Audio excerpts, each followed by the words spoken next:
retornando, mais um episódio sobre a maçonaria e a humanidade. Nós estamos indo para o quarto episódio. Ele vai passar na TV, no canal 6, TV aberta, na primeira semana, em vários horários. Posteriormente, na outra semana, ele vai estar nas redes sociais, tanto no Facebook, vai estar no YouTube, vai estar no Instagram, enfim, todas as redes sociais. E breve, posso dizer aqui breve, algumas previsões da Sky. Olha aí que legal. Mas enfim, nós vamos agora só para que vocês entendam que vi algumas perguntas assim, bem, vamos dizer assim, fortes, né, e que não tem nada a ver, né, em termos de, então eu gostaria de esclarecer um pouquinho, que perguntaram e mandaram uma pergunta para nós, né, para o programa, dizendo assim, poxa, vocês são satânicos, vocês usam um símbolo de vocês que a gente vê ali, pá, né? Apesar de que se vai para a internet, pessoal, nem tudo que tem lá é verdade, é importante saber isso, olha, existem pessoas se passando por maçons e tirando dinheiro e dando golpe, então tem que ter cuidado. Já vamos deixar bem claro que para entrar para a maçonaria, para ser maçom, tem que ser apresentado por um mestre maçom e ainda passar por uma sindicância. Então não é pela internet que se é maçom que se entra na maçonaria. Convidado pessoalmente. Né? E vão maçons conversar com a pessoa depois, e se ele é casado com a família dele, porque a mulher tem que concordar que ele seja, que ele entre. Então assim, é bem diferente, não é assim a rodo pela internet como está aparecendo aí. Tá? Mas vamos falar um pouquinho, eu gostaria assim de dar uma ideia, porque se vocês analisarem um pouco o que é uma caveira, um crânio, o que representa ele, vocês vão ver que não tem nada de satânico, embora alguma seita satânica possa adotar, quer dizer, né? Mas não tem nada de satânico, vocês analisarem. Então vamos ver, dá uma analisada para nós aqui, irmão Antônio. A caveira é um símbolo antigo, usado por um monte de tradição, um monte de povo, pela história, né? Mas a maçonaria ela tem um aspecto para nós que é muito comum, que é o de igualdade, né? Tem aquela frase que eu comentei antes com os irmãos fora do ar, que no fim do jogo o peão e o rei vão para a mesma caixa, né? A caveira ela te mostra que branco, preto, amarelo, indígena, rei, pobre, rico, todo mundo é igual. No fim vai todo mundo para o mesmo lugar. Né? Então a caveira ela tem esse simbolismo forte de igualdade, né? E de que todo mundo vai ir para o mesmo lugar. E isso lembra aquela outra frase que eu comentei, que é o memento mori, né? Tu lembra que tu vai morrer e tu acaba aplicando melhor a tua vida, não desperdiçando ela, porque tu sabe que vai chegar um momento. A única coisa certa na vida, né? É a morte. A única coisa certa mesmo que não tem volta. Então tu aplica a tua vida de forma produtiva, de forma útil. Né? Então é isso que eu vejo, que na maçonaria a gente tem esse aspecto de querer usar o nosso tempo de forma útil para a sociedade. Interessante, né? É o que eu vejo. Não, obrigado, interessante. Lédio, como é que tu vê esse símbolo? Eu concordo com as palavras do irmão ali, é de igualdade, né? Não tem como, cada um vai ter que virar uma caveira, né? Quando chegar lá pelas tantas, né? Quando se dissipar tudo. Deixar esse corpinho aqui, né? Vai virar uma caveira. Tá vendo? Vai dando a tua ideia mesmo.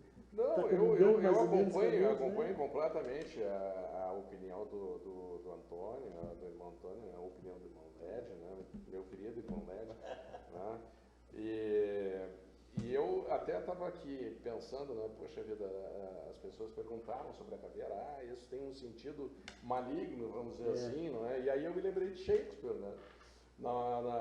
Em Hamlet, porque Hamlet ele pega a caveira na mão e pergunta ser ou não ser, eis a questão, sabe, e todo aquele drama. Não, né?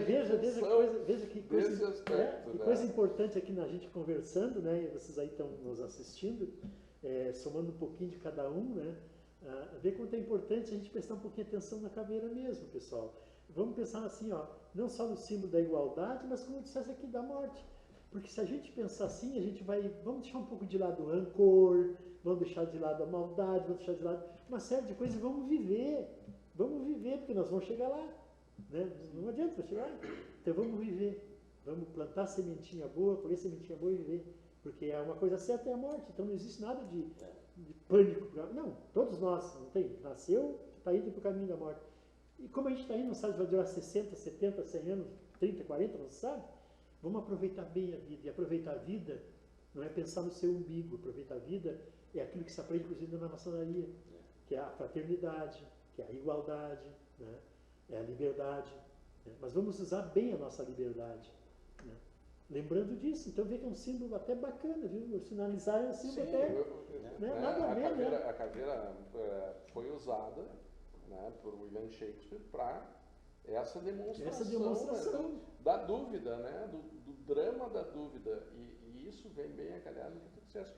Na dúvida nós temos que bem viver, porque a única coisa certa realmente é que mais cedo ou mais tarde nós iremos deixar esse mundo, iremos deixar, né, essa dimensão plano de vida, né, esse plano que nós estamos aqui, né, experimentando hoje. Né? Então, realmente a caveira nos leva a esse aspecto. Né? E como disse também o irmão Lédio, está diretamente relacionada à igualdade. Porque nós, internamente, não somos, os nossos ossos não são diferentes de nenhum outro, nós somos todos iguais, a nossa origem criados da mesma forma, esse negócio. Né? Então, não há um sentido, esse sentido de que a caveira é algo maligno dentro da maçonaria, não. Ela é um símbolo, ela tem uma alegoria, né, que nós utilizamos para essas, vamos dizer assim, uma finalidade educativa. Né? Sim, esse é o ponto, né? A maçonaria ela trabalha muito a forma de ensinar através de símbolos e alegorias, né? Ela não te ensina tecnicamente alguma coisa, ela te ensina através dos símbolos, né? Como é importante, né? É importante a gente dominar essa sensação de medo, né? Porque as pessoas têm medo, olha, uma caveira, sensação de medo, né? A emoção é uma coisa muito importante, até eu comentasse aqui. A gente vai levando o assunto dessa forma. Né? E quantos símbolos existem por aí, né, que são educativos? Educativos, claro.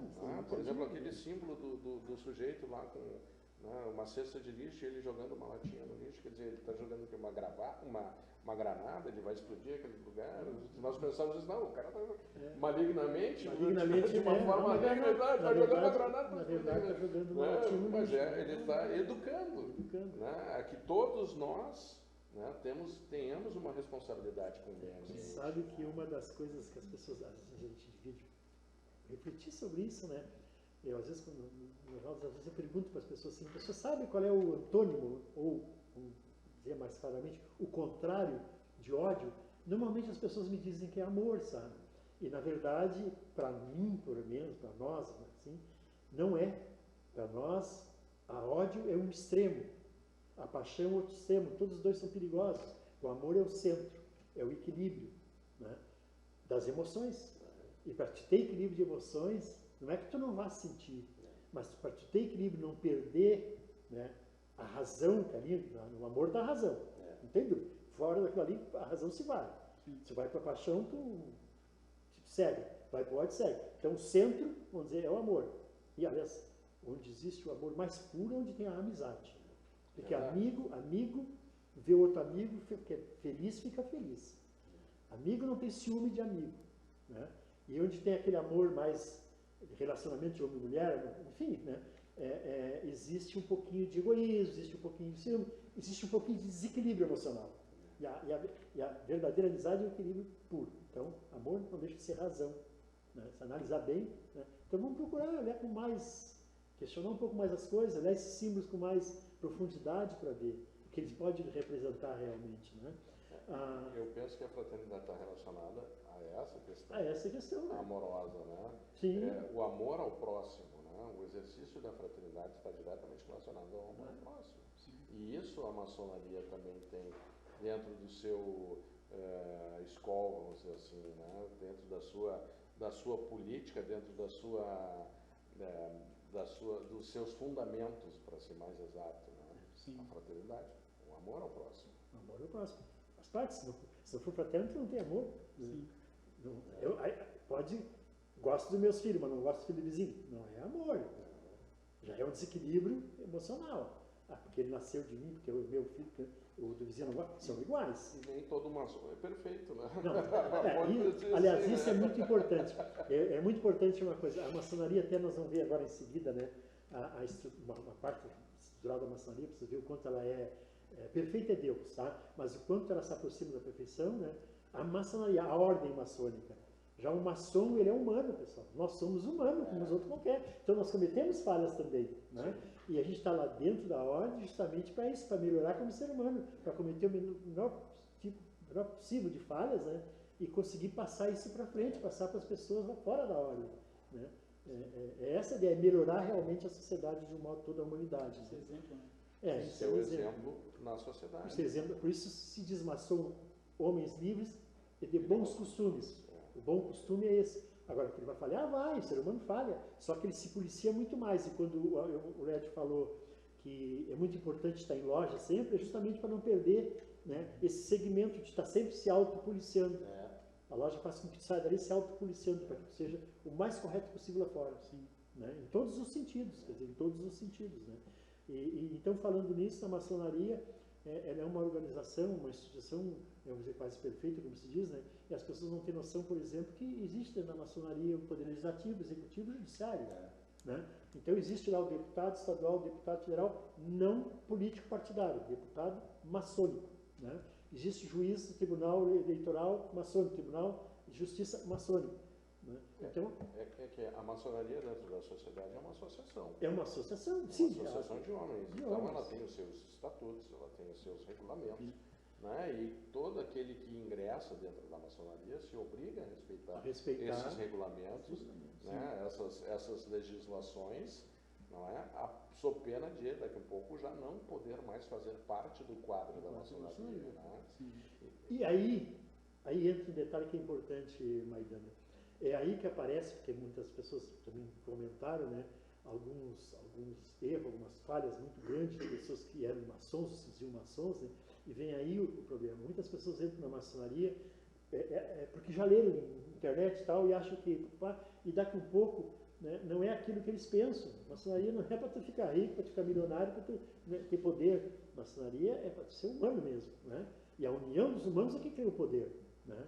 Todos juntos. Aliás, tem na coletividade. Na coletividade. Tem uma chavezinha que os caras dizem assim, não é uma brincadeira, mas diz, todo maçom é um anjo de uma asa só. Ele precisa de outro maçom para voar. É verdade. Precisa de outro maçom para voar. Ou seja, nós sempre precisamos de... Mas essa é a própria alegoria da maçonaria, né? De tu pegar a pedra e transformar ela de uma forma útil que dê para levantar o edifício da sociedade, né? E o edifício da sociedade é composto de diversas pedras. Ou seja, precisa, para existir um edifício, tem uma união de pedras ali, né? Próprias para aquela construção ficar boa, ficar forte, né?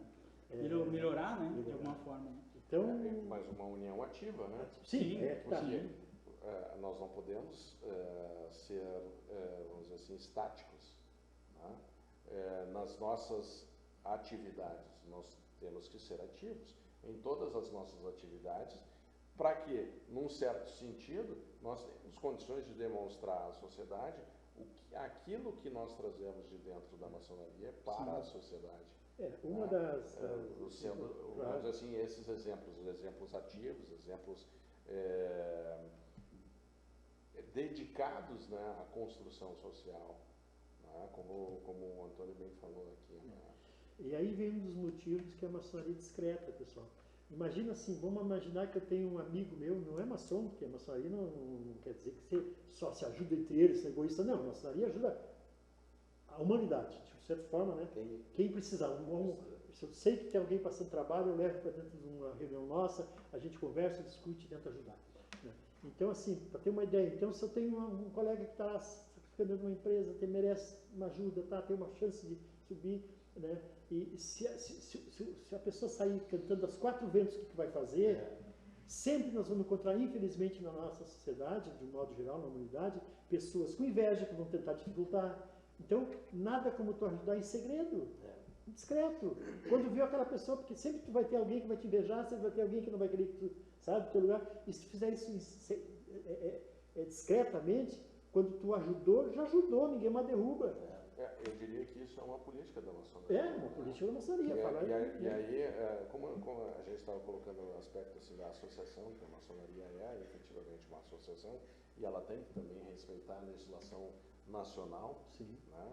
Porque toda a associação é livre, mas desde que ela respeite a Constituição, Claro. respeite a nossa legislação, e a nossa legislação ela é plenamente aplicável dentro da nossa ordem, né? Mas no aspecto político, a maçonaria ela tem a sua política também, que é um desses aspectos que tu disseste, a política de fazer com que os ideais maçônicos, né, sejam transportados e sejam efetivamente praticados dentro da sociedade, como essa questão do auxílio, né?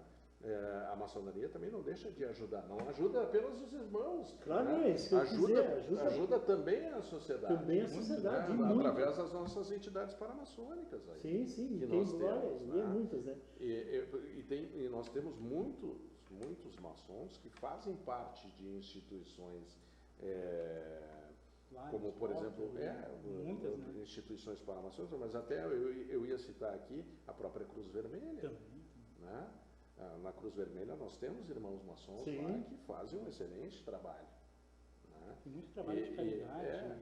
E além dessa questão política social, vamos dizer assim, tem a própria política interna da maçonaria, claro, com certeza. Né? Que é em razão da sua própria condição associativa. Né? E essa parte que se fala, né, do discreto e tal, você tem uma ideia, por exemplo, vamos imaginar uma cena aqui. A independência do Brasil, coisa linda, fomos independentes, não é? Bom, isso é liberdade, isso é independente, né? E a independência do Brasil, por exemplo, se fosse feita de forma diferente, ela foi feita, foi programada, foi realizada dentro de uma loja maçônica no Rio de Janeiro. É só vocês visitarem o Museu do Lavradio, no Rio de Janeiro, vocês vão ver que lá tem uma ata, né, dessa reunião, não sabemos outro nome, mas é uma ata, né, em que ali José Bonifácio... Está exposta a ata. Está exposta a ata lá, ela é livre para as pessoas lerem, onde foi assinada por Dom Pedro, que era maçom, José Bonifácio, onde foi tratado como seria trabalhada a independência do Brasil. Então veja que ela saiu praticamente sem sangue. Sim. Agora, se fosse fazer assim, vamos para a rua, pessoal, queremos independência, nós teríamos uma guerra civil, talvez morresse muita gente. Isso então, em contato com lojas de Portugal também. De Portugal, né? Sim, lojas de Portugal foi uma, né? Aliás, é importante saber que nós falamos aqui, nós perguntávamos inclusive, né, se existe mais de uma maçonaria. Não, isso eu gostaria até que o Maidana nos dissesse. Porque vou tentar auxiliar, né? Tentar auxiliar. Porque, na verdade, assim, a maçonaria ela é universal, ela é, né, não tem, elas têm as suas independências como loja, né, e aí depois tu vai falar, mas ela responde a um centro, um centro, né? Uma origem lá define, de lá vem, né? E dali a gente tem a liberdade, mas não pode fugir do principal, né? E então o que existe são potências que se chama diferente, né? Então nós temos o Grande Oriente do Brasil, que é o GOP, né? Nós temos o Grande Oriente do Rio Grande do Sul, como tem o Grande Oriente de São Paulo, o Grande Oriente que são independentes, né? Tem as grandes lojas, né? Que é o caso do Tuna King, o pessoal está sabe. A gente te interrompendo. Não, mas agora chegou tua vez agora.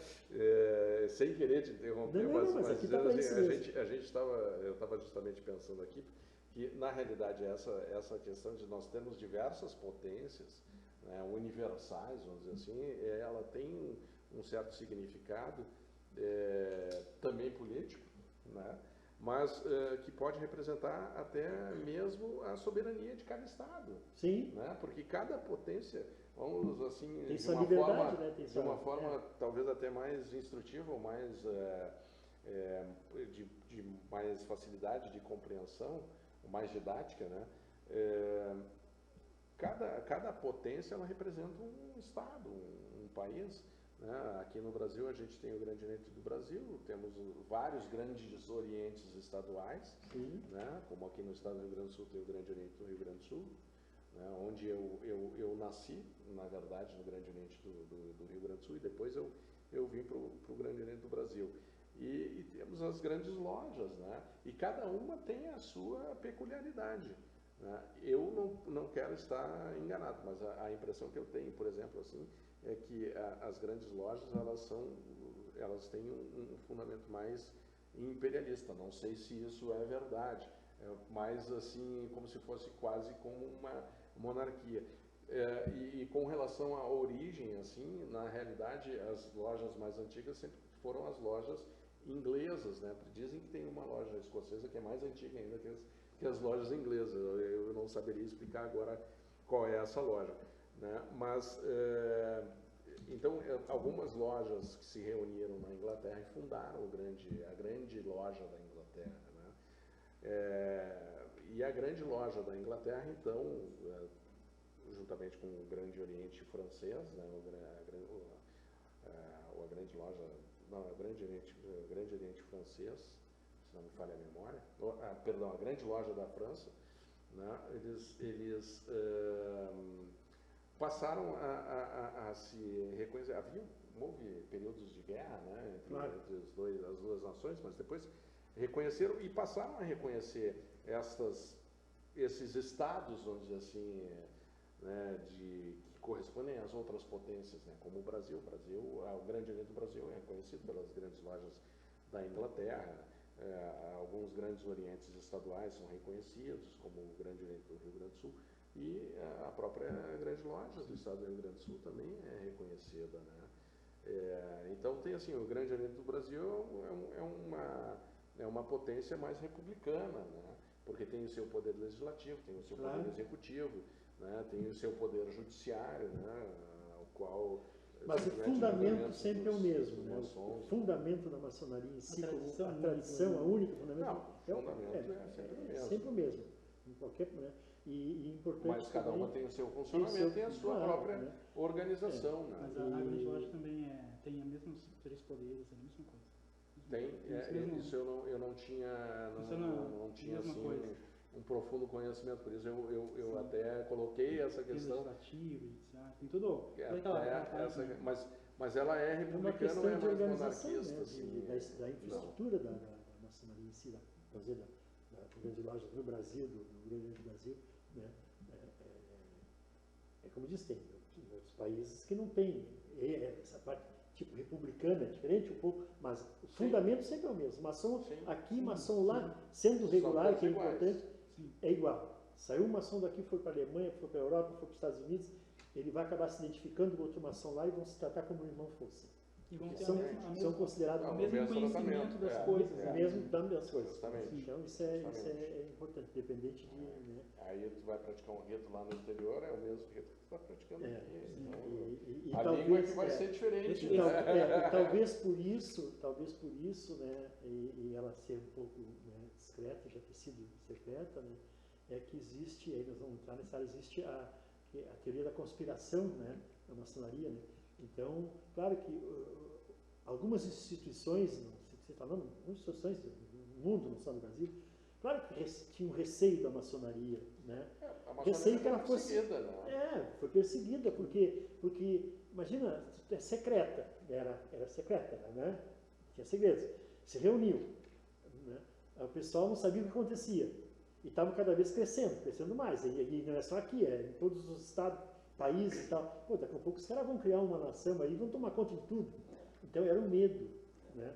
E aí fazia que muitas vezes religiões também tinham medo, né? Porque a religião toda ela é boa, e cara assim, a religião é ensinar o bem, é trazer uma doutrina bacana, boa para o pessoal, é bom, é ótimo, mas a religião, a gente sabe, a religião ela precisa do fiel, né? E se ela ser fiel, ela não vai existir, né?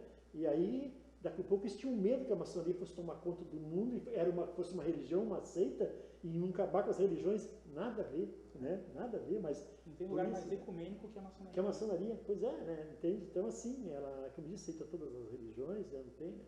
Mas por isso me perguntaram se tinha tal de ritual negro na maçonaria. Imagina! Não existe. Talvez as pessoas até estejam confundindo o ritual negro da maçonaria com aquela história do Papa Negro, né? Que era um livro, né, que contava a história, vamos dizer assim, da própria origem, vamos dizer, da maçonaria, mas é que não tem nada a ver. Nada a ver, claro.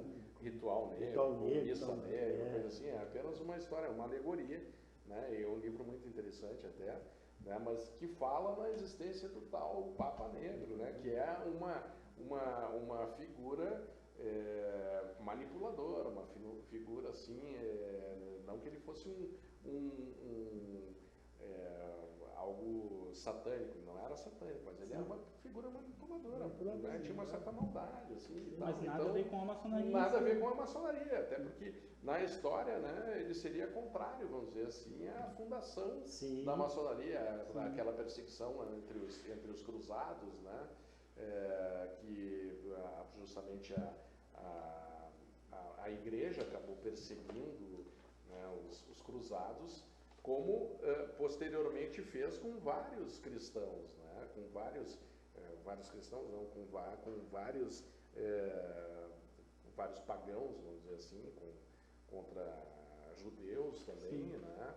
Porque não aceitavam, a igreja queria cristãos, queria trazer mais cristãos para o seu Eu vejo seio, um pouco dessa ideia que eles podem tirar desse ritual negro que alguém fala, é que nós temos uma loja que a gente chama de, alguns ritos chamam de loja branca, no sentido de que é aberta ao público. Ah, mas então a fechada é negra, porque é branca, né? É porque a maçonaria sempre se reuniu, com tapete, desenhava a parte simbólica ali, né? Isso é histórico, né? Sim. E aí quando era com visitantes, esse quadro era branco, porque não era colocado a simbologia ali. Por quê? Porque era aberto para visitantes. Público, então tinha uma sessão com tapete branco ali, ou limpo, branco no sentido de não ter nada, né? Sim, e aí eu penso assim, mas se a reunião aberta é branca, a fechada deve ser, né? É negra. Então fica a é uma pizza negra, satânica. Não, mas não. Sabe que, assim como o piso, né, nas lojas, comentaram, branco, preto ali, é o mal e o bem junto, como é que é? Nada a ver, pessoal. Até porque o preto, só para desmistificar um pouco aqui. É pela questão da igualdade, né? E até para desmistificar um pouco, assim, vou dizer já na parte de ciência mesmo, né? Todo mundo sabe que o preto é preto porque absorve luz. Todo mundo sabe que o branco é branco porque ele reflete luz. E quando reflete parte da luz ou absorve parte da luz, a cor é diferente, né? Então, assim, viúvas usavam preto porque queriam mostrar sentimento, né? Mas é importante saber que o preto realmente absorve toda a frequência, toda ela, de 0 a 700 Hz. E o branco reflete todo. Então, assim, se tu tiver preto e tu tiver de paz com a vida, tiver bem, for uma pessoa feliz, tu só vai absorver coisa boa, energia boa. Não existe, sabe? Né? Então, o branco, sim, o branco é neutro, totalmente neutro. Então, não tem essa história, sabe, de mal e bem, preto representa o mal, o branco, não. Né? E aí daquele que não conhece o mal. Não é para fazer, não conhecer. Porque para tu defender ou defender alguém do mal, ou te defender do mal, tu tem que conhecer teu inimigo.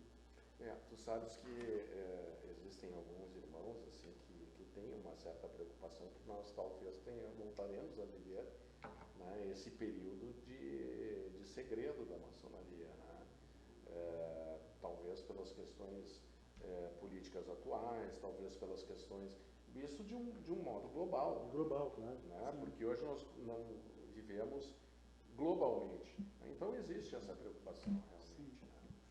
Ela nos deu 1 minuto, né? Então nós temos 1 minuto, tá bom, o papo aqui tá gostoso, né? Mas nós vamos ter que encerrar esse episódio, esse programa é um episódio, né? E logo em seguida nós teremos mais episódios, né? Vamos ter mais, vamos dar uma sequência aqui, né? Sem problema nenhum. Mais uma vez, obrigado pela atenção até agora e sigam conosco, né? Todos os episódios, vamos lá longe isso, nós vamos trazer a maçonaria lá dos primórdios. Aliás, no tempo que ainda não tinha o nome maçonaria, mas os símbolos já estavam lá no Egito. A origem, né? Já estava lá nos símbolos do Egito, lá nos símbolos do, né? E até a maçonaria atual, né? Então a gente tem muito pela frente. Até mais, se quiser. Até mais. Muito obrigado. Até mais, pessoal.